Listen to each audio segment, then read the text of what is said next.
turbochargers or superchargers. Now, along the car community and the petrol heads, there's a lot of discussions which people prefer, but you know, personal preference as to what car you're driving in. There are a couple main common superchargers, and that's positive displacement superchargers and centrifugal superchargers. And the first one we're going to cover at the moment is positive displacement superchargers. Now, the positive displacement supercharger is also known as the twin screw supercharger, and is also commonly known as the Whipple supercharger. It falls under the fixed displacement category, as it too delivers a fixed amount of trapped air per revolution of its dual screw design.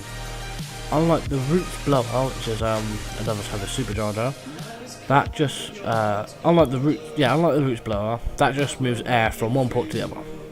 But the Whipple blower, the positive displacement one, compresses air before delivering it to the engine, and it can it has levels of 60 psi to 1 psi, and it can be reached with that twin screw design.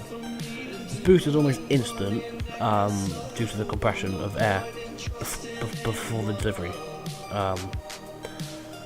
and so that way, you know, when you put your foot down, you know, instant, you're gone.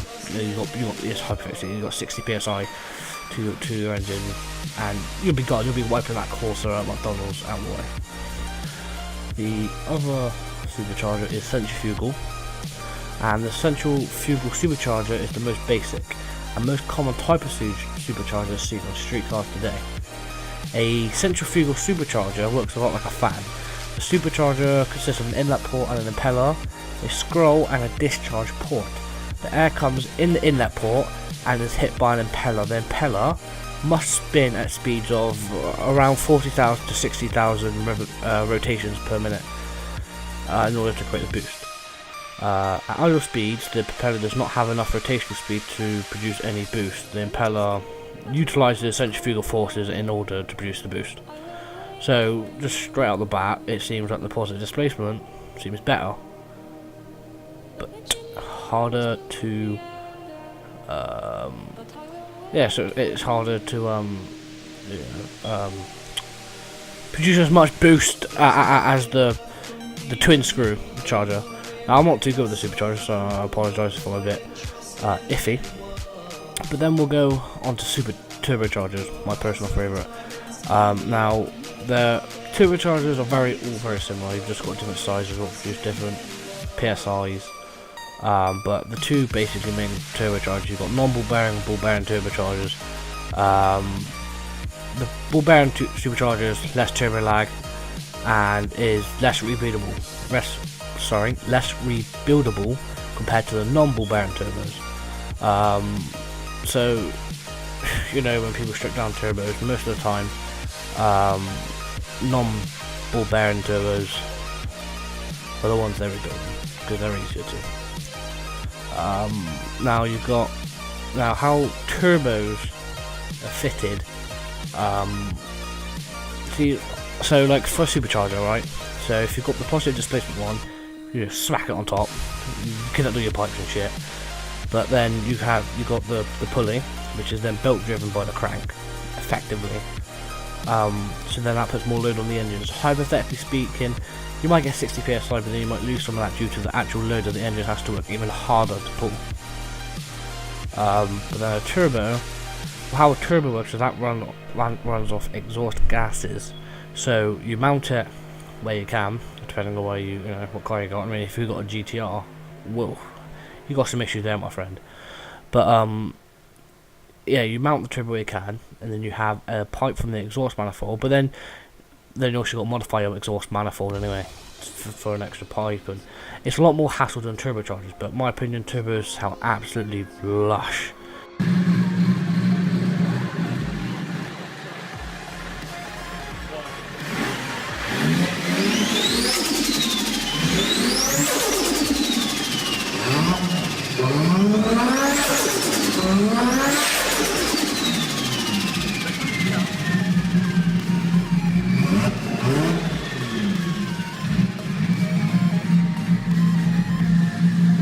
Compared to a supercharger.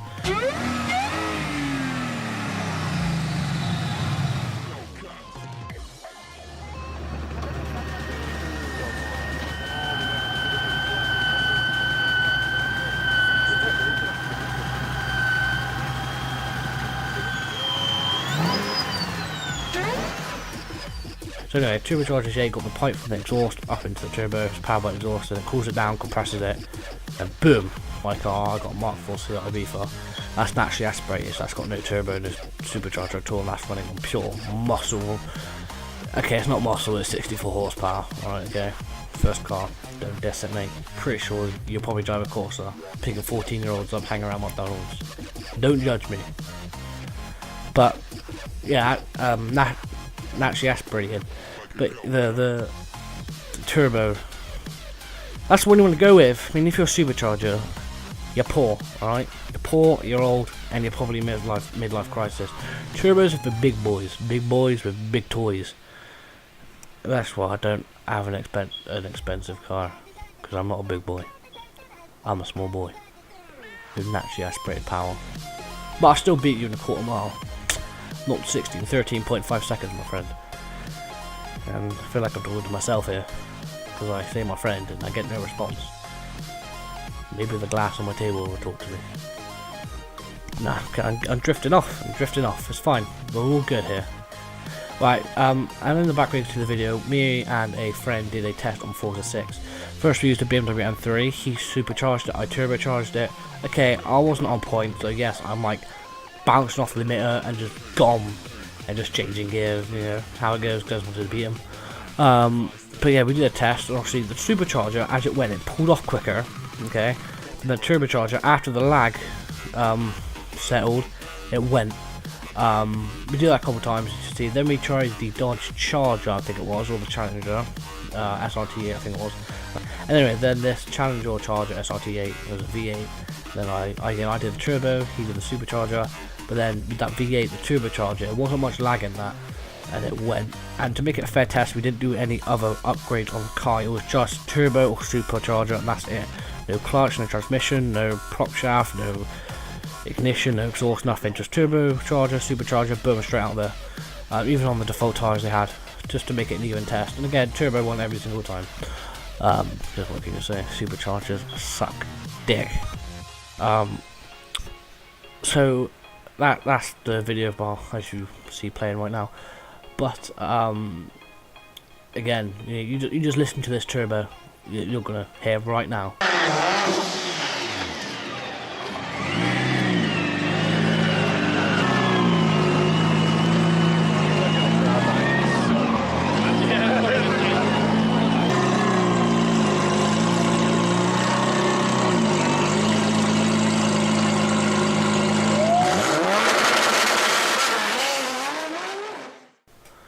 Hopefully I'm not too loud over it, because you want to hear this raw turbo when it lets off. It's orgasmic, alright? Orgasmic.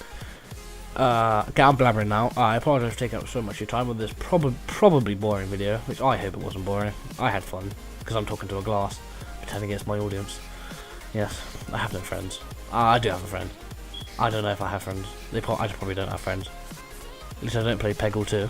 Yeah, you'll get a reference one day, kids. Yeah, I apologise again.